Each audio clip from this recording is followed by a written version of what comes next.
Okay, so the next one is from somebody who said signing up for credit cards to get a freebie and missold PPI. Somebody. So that person is me. So let me tell you a backstory. Hey guys. Hey.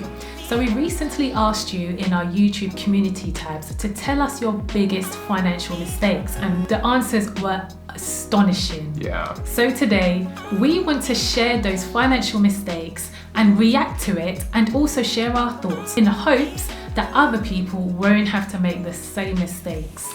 Today's video is in no way any form of judgment on anyone who's shared any financial mistakes with us. In fact, we think you guys are absolute heroes for sharing these financial mistakes in order to help other people. Totally. So a massive shout out to everybody who shared their financial mistakes. Mary and I are in no way exempt from these financial mistakes ourselves. So watch out. We're going to be sharing our own financial mistakes that we've made in our lives and what we've learned from them as well. If you're really enjoying this video, guys, please do hit that like button. And if you're new to this channel, I'm Mary. And I'm Ken. Of the Humble Penny and Financial Joy Academy. And what we do on this channel is give you the tips, the insights, and the practical hacks to help you work towards a dream life of financial independence and money joy. All right, so let's dive straight in. Yep. So the very first one, financial mistake, is spending on stuff to feel better about your life. Yeah. So this is one that I bet pretty much everyone listening to this can relate to in so many ways. And we had some interesting shares. And Maria tells us that she was living off credit card at uni and buying stuff to try and make myself feel better, when spending it on therapy and investments would have given me far more security, she says. Chris actually highlighted to us that he talks about his own journey, and then he said, I spent it on excessive materialistic things, and looking back, I obviously knew that it was stupid, but it had to do with how I felt about myself, trying to fill a void. Yeah, it'd be interesting to know from you guys, do you feel that you have spent in the past or you're spending right now to fill a void? And we had another comment from 12-7 who said he was celebrating getting a good paying job, but he did that celebrating by buying a new car on credit. Again, this comes back to this feel-good factor, spending to feel good. And what's interesting about that point is that usually when we spend to feel good, it's usually hiding a much deeper thing. There's almost a root cause that we need to tackle. And instead what we do is to spend to feel good temporarily instead of almost tackling the main thing. Absolutely. I'm sure many people will be able to relate to this as well. It'll be interesting to hear from you guys in the comments. So the next one is borrowing to support family and friends without supporting yourself. Yeah. So this is a big one, isn't it? No, it is. So we've got here from Ahufe, taking out a loan for a loved one who never paid back and took off to start a new life in another country, prioritizing other people's needs before myself. Also spending on materialistic and cosmetic unnecessary stuff. Wow. Whoa. I was going to say that the thing about this one is that it's almost a double whammy, isn't it? It is. Because you're borrowing money. Yeah. You're doing it because you're trying to really help someone out, but you're borrowing the money, then you lend the money to them. Yeah. So not only is the person not paying you back, but like you're also being chased by somebody else to pay back the money you borrowed. We've done an interesting piece actually, which we're going to link to below, about why money and friendships should never ever mix. And it's based on research, so we're going to link to that. And the theory around it is that there are two worlds really when we think about money. There are things known as market norms and things known as social norms. Social norms are like us chatting and, how are you doing? How's life? How are the kids? And then market norms are, oh, can you please lend me some money? And, I'll pay you back. Or that's a market norm. And when you mix those two up, it doesn't really work out. Osiris has said supporting family. Somebody has said supporting family who were no more worse off and were also older than myself before I had a second to sort myself out. Also skipping out on small education opportunities, long-term benefit to help other family short-term. Wow. It's one of those ones where only loan money to somebody that you're prepared to not get back. So see it as a gift. If you can afford to give this money to somebody, then be prepared to not get it back, right? Yeah, exactly. All right, so the next one is getting a credit card and treating it like free money. How many people can relate to that? I mean, this was such a popular one. We'll put some screenshots up on the screen from various people, Anthony, Raphael, all these various guys and girls mentioning that a credit card was a big problem for them. In fact, for some people, the credit card didn't hit them once, but hit them twice. Wow. I think the big problem with credit cards is first of all, it's the easy access to them. We're always getting emails or letters saying, hey, we've increased your limit and stuff like that. And also there's the whole point around needing a credit card in order to improve your credit. Yeah. Some say you have to borrow money to then look like you can prove that you're able to manage money. And for some people, they're just not able to carry on managing money that well, and that becomes a problem. Yeah. And the third point really with credit cards is always making sure that you've got a direct debit. Only spend on a credit card what you are able to pay off. Like literally, you've got the money. So number 4 is loaning money to people that never pay back. So we'll put some examples up on the screen. We have from 12-7 who said, oh, I lent money to 2 friends. They didn't pay it back. I decided to cut ties with them, so I decided not to pursue it. But I think I've got a permanent bad taste in my mouth whenever I think of them. And they go in to say, best tip I can give is to never lend people working the same job as you, because if you can make it on your own earnings, the rest of it's cut off. But you get where they're going with this point, and it's an absolute fair point. Another person, Candy Kane, said, supporting everyone around me just because I had a few more shekels than they did. Borrowing money to people I knew wouldn't give it back, and getting into debt by paying bills late in order to support people around me and borrow their money. Never, ever again. We really see where this is coming from. But again, I think it really comes back to that point you made earlier, which is don't give what you can't afford to lose, basically. Yeah. There was a stat that 3/4 of people that lend money to friends and family never get their money back. Yeah. So it's something to have in the back of your mind. And not to forget, you also potentially have a damaged relationship as well. Exactly. Next one's getting into a relationship with a financially irresponsible person, leading to bad credit report. So TZ said, getting into a relationship with a financially irresponsible person, had to pay off debts taken in my name. Interesting. Debts taken in her name. Yeah. Maybe that person didn't have the credit worthiness to get the thing, right? And clean up my credit, then added a notice of correction password to my credit. It was hard, she says. Wow. And we feel you on this one. This one's a really touchy one as well, particularly if you're not in a long-term relationship with somebody, like in a marriage situation. So even in that situation, it's still a problem, So we made a video about should you date somebody with a poor money mindset. If you've not seen that video, Mary and I really, it was a fun video to make. Yeah. We'll link to it below and above. Head over and check it out. All right, so number 6, we're going to put it up on the screen, is trying to support everyone without adequate income. So again, it just boils down to, are you able to survive financially if you actually give this money to somebody who there's a chance that you might not ever get that money back? So it's really about having the conversations with that person and just saying that, honestly, that you're not able to, you're not able to help them this way, but that you can help them maybe other ways. Are you able to give them advice or, help them, source a better job? Just other ways that you can help them without it being financially. All right, so next one's leasing a car because you can afford the monthly repayments, okay? So this one I can relate to very personally. This is where my confession actually comes in. We told you guys we're going to tell you guys about our own personal mistakes. But I'm going to put up on the screen, first of all, a comment from somebody who said this will never happen again. And I can relate to this because years and years ago, I bought a really nice Mercedes car. At a stage of my life, I hadn't met Mary then. I was still single, trying to do my thing and all of that stuff. And I thought that buying a nice car would be good for my attractiveness, be more appealing to the other half. But not only was that a catastrophic mistake because I used pretty much all my savings. The car was so expensive that I also used some financing to buy it. So not only did I have this kind of debt hanging over me each month, which is why, if you've watched our car video, I really come back on cars because we've learned our lessons from this. I'll link to that video below as well and above. But this was a big mistake for me on my part, and that car depreciated. You actually met me eventually, and we had to get rid of that car. Yeah. You sold it for peanuts. I sold it for, like, honestly, not even 10%. Not even 10% of the price. Yeah. To a guy who it just looked like he was also trying to have that kind of look and impress the girls.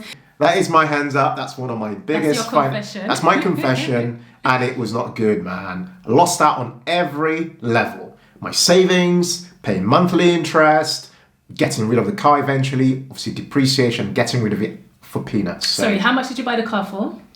Please tell them. Just let them know. It was 21, I think it was £21,000. And this was back in like 2006, 7. Yeah. And tell them how much you sold it for. How much did you sell it for? It's less than £2,000. Less than £2,000, guys. There you have it. Yeah. So yeah, anyway. Big mistake. Learn from it, and yeah, we move. Never again. All right, so the next one is from people saying they ignored advice to start investing early. So we have some examples we're going to put up on the screen. Miss Double N said, being advised to invest in my early 20s and doing nothing about it until nearly 40. Wow, missed opportunities. Okay. Another person, Roger, said not investing at a younger age. Paddy said, well, this is different. Paddy said, didn't know about stocks and shares until 2 months ago. Wow. Where have you been? Never even heard Paddy's not the only one as well. He's not the only one. This is not even isolated at all. Would have done it years ago if I did. UK education should teach it as standard. Yeah. Absolutely. 100%. Absolutely.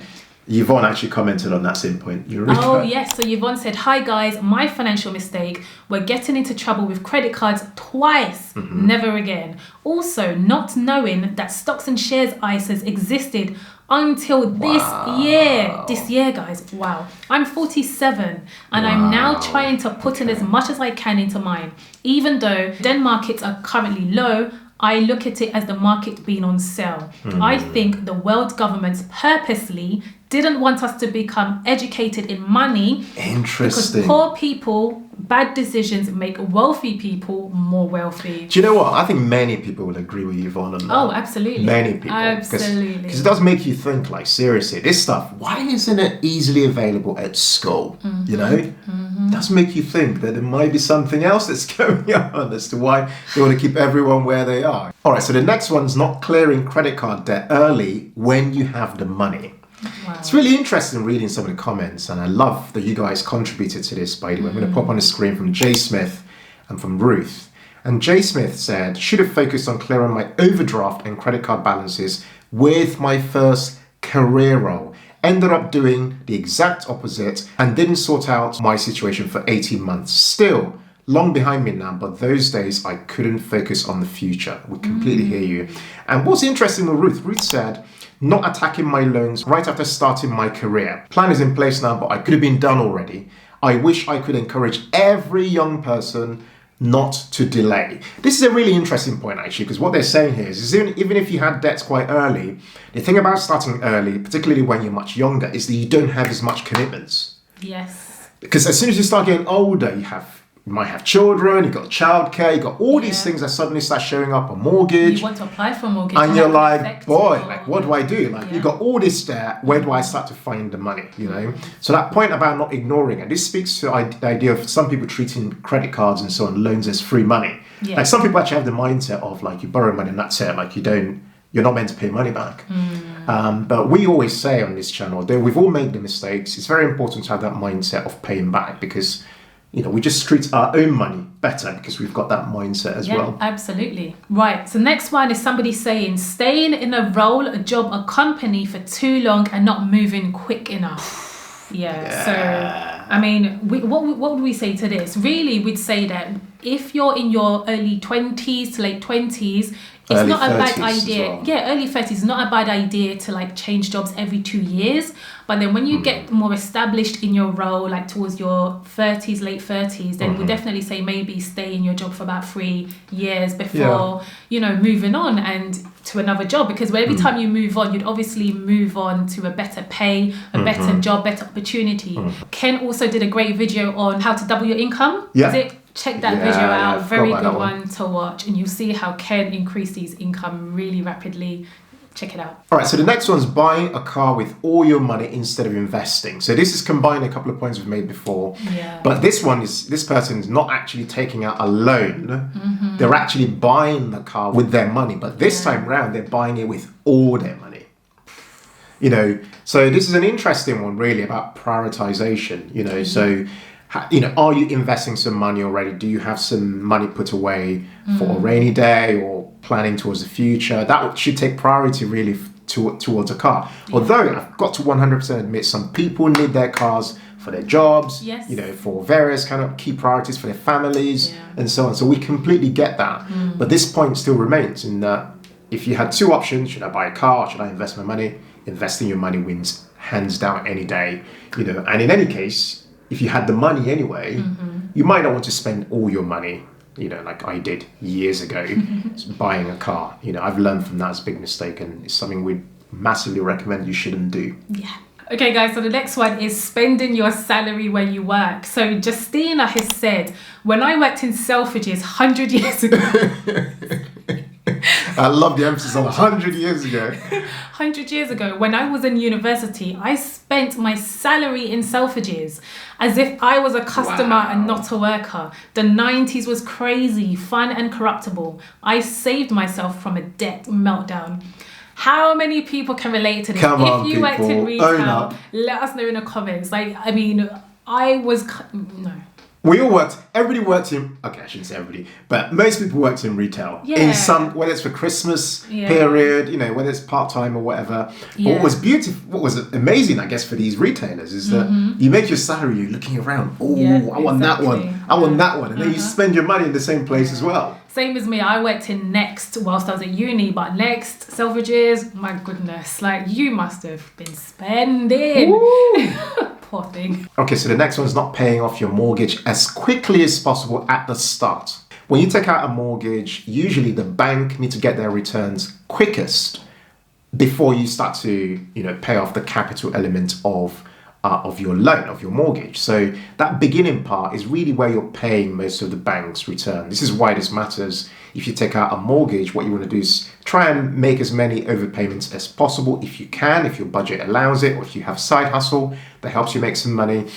This way you are starting to, you know, reduce the impact of compounding. You know, we explain this really well on our really popular video, How We Paid Off Our Mortgage in 7 Years. If you've not seen that video, you probably have seen it. But if you haven't seen it, please look below, check out that video, because that really, there's a segment where I really explain how that works and why it's important to make sure that you do that. All right, guys, so the next one is buying liabilities instead of assets. So we have here from Merck Cabs, buying photos after a so-called photo shoot, which I had apparently won, only to find out I had to buy them. Wow, Cheeky. okay. They convinced me it was okay as I could pay it over a 3-year period.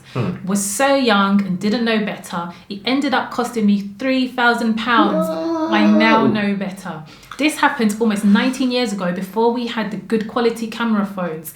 If I had invested that money, it would have multiplied many times over by now. Lessons learned. I bet this happened to many people. And I can just imagine the slick salesman trying to convince them to do this. And it's just so cheeky. No, it's not even cheeky. That's it. They missold them. You've got a story. Mary's got a story. I've got a similar so hang story. on for that. I'll come to that. But we'll come to that. I bet you're not the only person that fell for this. Like many people under false pretenses would have done this as well. Yeah. Another person, credit cards, buying liabilities instead of assets, not investing sooner, not educating myself in finances at a younger age. So late 20s and early 20s. Absolutely. Next person. Right, this one had me, I was gobsmacked. Yeah. Wasting loads of money, looking great and fabulous in my 20s and early 30s and not investing early. In the days when we had a very buoyant high street in the UK and no online shopping, my stupid self will go to 10 to 12 Next stores on the first day of their sales. Next only had 2 sales per year at the time. Yes, you're reading this correctly. Putney Street, High Street, Kensington, Kingston, Collier's Wood, I love that you knew where Marmalade. they all were. It's like a pit stop. well, that's the thing. Bond Street, Oxford Circus and Hammersmith, all before 1 p.m. to buy stuff. Do you know what's hilarious though? Like, this isn't even like just all in London. This, she's saying Kingston. Like, how on earth were you able to get to all these places before 1 o'clock? Like, people took next sales really seriously. Yeah, like, they still do. No, but they still do. Really? It's not just next day. So there are lots of shops. No, as in though we tune up from 4 a.m. Because I used to work at next during the sales. It was you need to go to Regent Street. Not the next shop, but all these shops on Regent Street. When I used to work in Marylebone, I'd be walking to work, see people queuing up. I'm there at 7:30 in the morning, people are queuing up, waiting for stuff. Wow. So this person goes on to say, all before 1 p.m. to buy stuff I didn't need. I didn't need a bit to look nice when I should have bought shares in Next at the time. Interesting. This time, shares in Next was $5. Today, Next sells every other brand now, and its shares has skyrocketed to £80 as at UK stock market close today. How unfortunate. Yeah. This is a lot of hindsight. This is a lot of in hindsight. But wow, you were really committed. Like, you are Next ideal customer. Wow. And thank you, by the way, for being honest. But, we're obviously sharing here so we can all learn from it. Yes. So, this is not in any way any judgment. We're just really just sharing just so we can all learn from it. As I Absolutely. mentioned earlier, so. A lot of people do the same thing and they still do it today. Yeah. So it's just really interesting. And hopefully they can learn from your experience. Yes. Invest instead. Invest your money in the stock market, guys. Okay, so next is taking on student loans for a degree that doesn't pay off. Okay, now this is an interesting one. We've just done a complete guide to student loans in the UK, specifically in England mainly, but we'll link to it below and above. It's definitely worth going to look at, where we talked a bit about whether you should be paying off your student loan early and stuff like that, and complete guide to student loans generally. But this one's interesting, and a big conclusion we got from that particular piece was that for the people who expect to be earning a lot over time, then it probably makes sense for them to have taken on a student loan and then therefore aim to pay it off early. Yeah. But the people who mainly were hit by taking on a student loan were the people who don't quite earn a lot, but kind of earn that sort of mid-level income. And so I can see why for some people taking on a student loan or going to university more generally might have been a big financial mistake in their opinion, or a regret. Some people even dropped out of uni and didn't finish their courses. And of course, the student loans don't disappear because you dropped out. The student loans actually remain with you. For some people, quite unfortunately, going to university has been a bad thing, which is why I think it really does make sense to try and do a degree that you think is worthwhile doing. Exactly. Yeah. I'm just going to pop on the screen a comment from Flores, but Flores, though, mentioned to us that she is 26 and did a nursing degree and currently owes $43,000, but she has a game plan for paying it off. And Flores is based in the US, and their whole student loan system is completely different to ours, but at least she has a game plan to pay it off. Yes. So somebody here said not budgeting. This was Dave A. And, for anyone who doesn't budget, we would really say that if you really want to take control of your finances and really track your financial goals, you need a budget. Absolutely. We can't stress that enough. And so we do have a Budget for Life spreadsheet, which is available for you to purchase. We'll put it on the link above and below for you guys to check it out. This is a budget that Ken and I use ourselves, and we used it to help us pay off our mortgage. So we'll put a link for a video that I recently done where I showed you how I budget my salary using this Budget for Life spreadsheet. So guys, do check it out. Okay, so this next one, it's a bit of a touchy one actually. Relying on a man to manage the family finances. Okay, so Chinonye said, it took a while for Chinonye to reveal this, by the way, so no judgment at all. She says, okay, well, I struggle with budgeting, she says, and keeping on top of my bank statements / balance and what's going on in and out financially. I never really want to deal with finances and rely on my man too much to handle that side of things. I know, in capitals, that's a big mistake. I'm working hard, though, to improve my financial acumen. So we completely get that. But it's actually a really, really valid point. Why do you think that this is very common, that the man is expected to be good at managing finances, when in actual fact, most men are not, and women, the research has shown that women, for long term, are much better at managing their finances. Yeah, I don't know. Why is there that fear, do you think? I don't really think it's a gender thing. I just think that if there are two people in a relationship where one person is better than money, naturally that person will be the one responsible for the finances. I guess maybe in a black or an African home, I'm just it might be that usually the men are the ones that are responsible for finances. But I mean, what would you say? I guess maybe it's because historically men have been seen to be breadwinners, maybe, and maybe that's kind of fed into expectations around managing money and stuff like that. Yeah, but she's saying she wasn't really good with her money, so I think that can happen with any relationship where one person who's better with money ends up managing the finances of the both of you. But it should be, I think, with finances, you help each other to come to the same place where you both have an understanding and you're both good with your money. So there is not just one person who is and one person who isn't. I think it would be good and healthy for a relationship for you both to just get involved like we do. We have a money day, we have a conversation, we talk about money a lot. Exactly. And I think this is one thing that's missing in a lot of relationships is this money conversation. Oftentimes men and women, I saw this with my parents, they don't really know each other's finances. Like the man makes his money, the woman makes her money, and like they're kind of keeping each other's finances completely separate. And they might then have to chip in to pay for various bills, or one person might be expected to make sure, have you paid the council tax, or have you paid the mortgage, or have you paid off that debt? And in actual fact, that person, because there's that opaqueness to people's finances, they don't really know that this other person hasn't quite done what they're meant to be doing. Exactly. And we had a situation with someone within our FJA community who opened up to us, and she said, look, she trusted her husband with all their finances and assumed that he was putting money aside towards both their pensions, but then they divorced, and she found out that she had no money, she had no pension set aside for herself. And so that is the dangers of just relying on one person to sort out all the finances and not having a clue what's going on. That was really unfortunate. Okay, so point number 18, somebody said marrying the wrong person. Wow. It's very unfortunate for that person. I do hope that you were able to, sort your marriage out. If not, then I'm really sorry about that. It's something that we learned and we knew from early on within our relationship that the second cause of divorce after infidelity is money.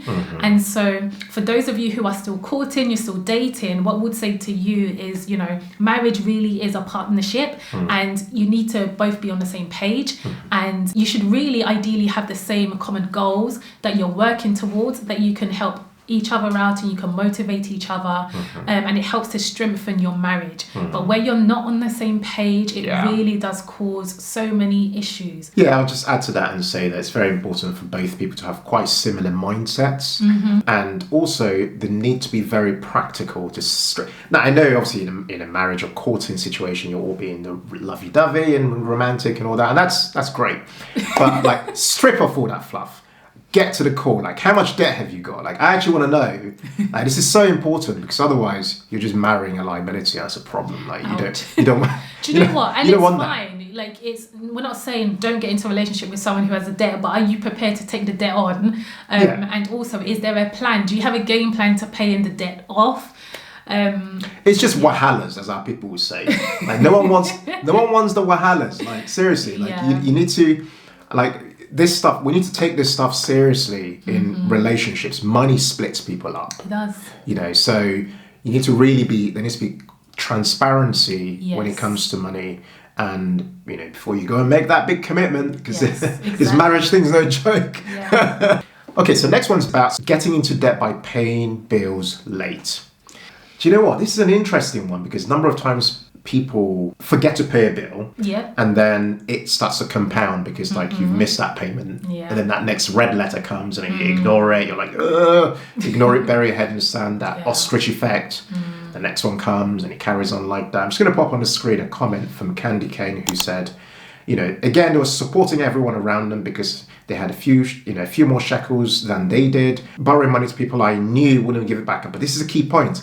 getting into debt by paying bills late in order to support the people around me and borrow them money, I lend them money. Yeah. This person means never, ever again. So again, the intention's good in that they're trying to help someone out, you know, they're trying to really, you know, help them out. But the problem is now they're the ones suffering, you know.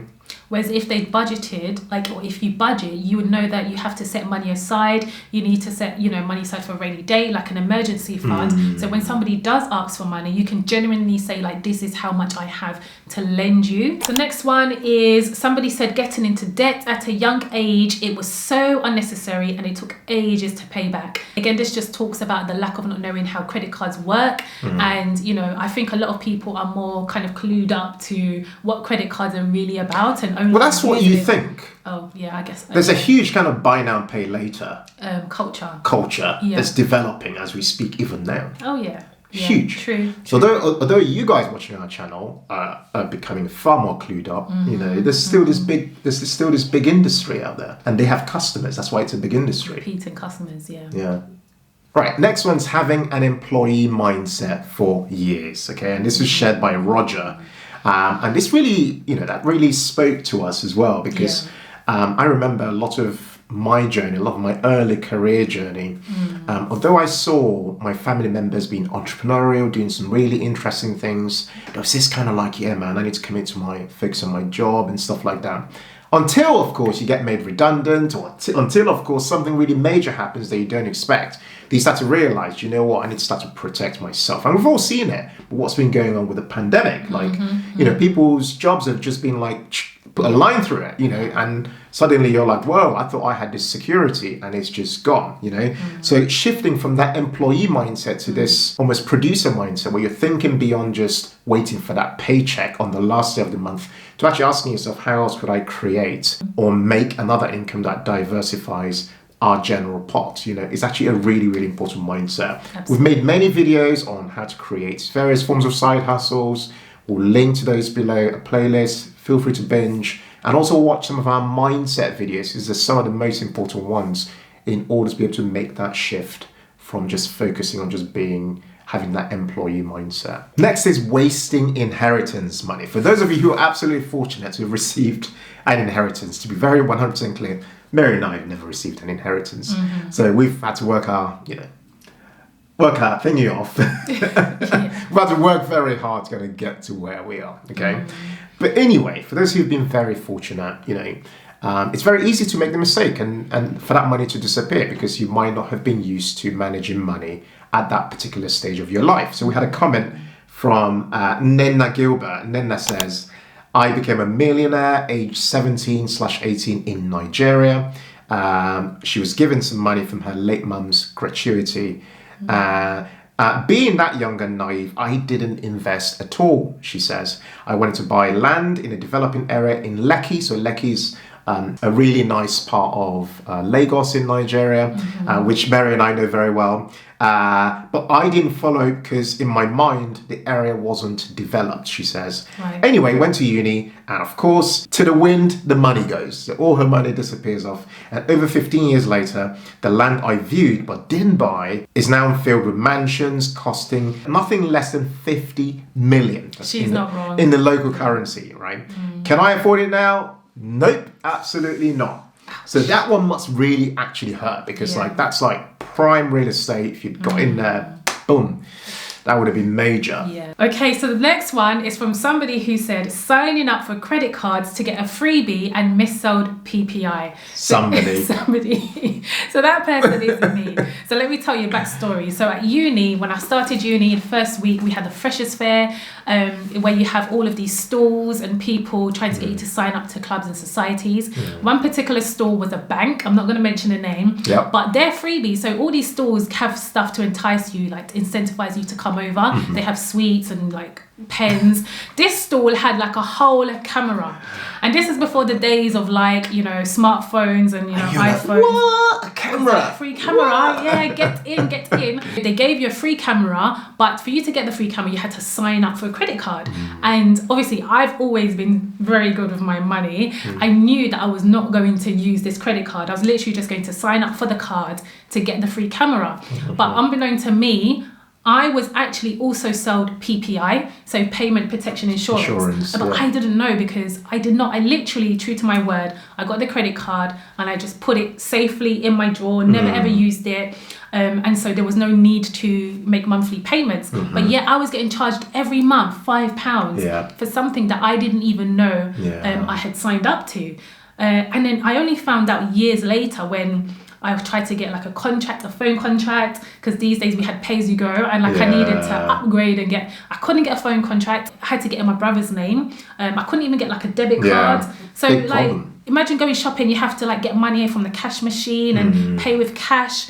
It was basically, I didn't know that I had really bad credit. I think like eventually I found out that there was such thing as credit agencies where you had to pay and find out what information was held about you. So I got a credit report, and lo and behold, I had all these late payments, and it stays on your report for like 6 years. Luckily, by the time we got our property, we bought a house, like all of it had cleared for my name. But do you know what? I wasn't the only person. No, there'd be millions of people in affected fact, by those mis-sold things. Banks had to set aside billions of pounds just for people who wanted to claim the money back for mis-sold PPI. So if you were like me, you know, Brunel University, this was back in 2006, did this happen to you as well? Or another university for that matter, were you sold PPI and given like you were incentivized to get a credit card for a freebie? Yeah, that really will speak to many people, so we'd love to hear from you guys in the comments.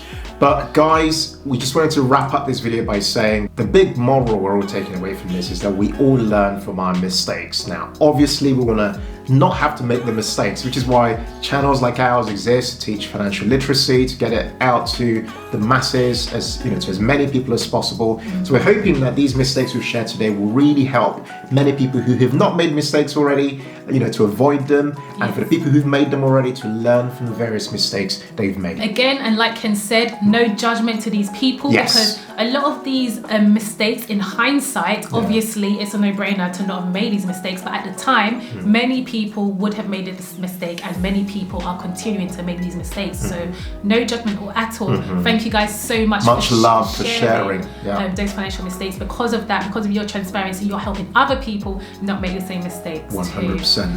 If you're watching this video and you really enjoyed it, please hit that subscribe button to our channel, show some love, and share this video with one other person. Get onto WhatsApp, get onto a WhatsApp group, share it with people who you think will really benefit from learning what we're sharing on this video today. Would love to hear from you guys in the comments. Which one of those 23 financial mistakes do you personally identify with? Something you've either done in the past or something that you're doing right now?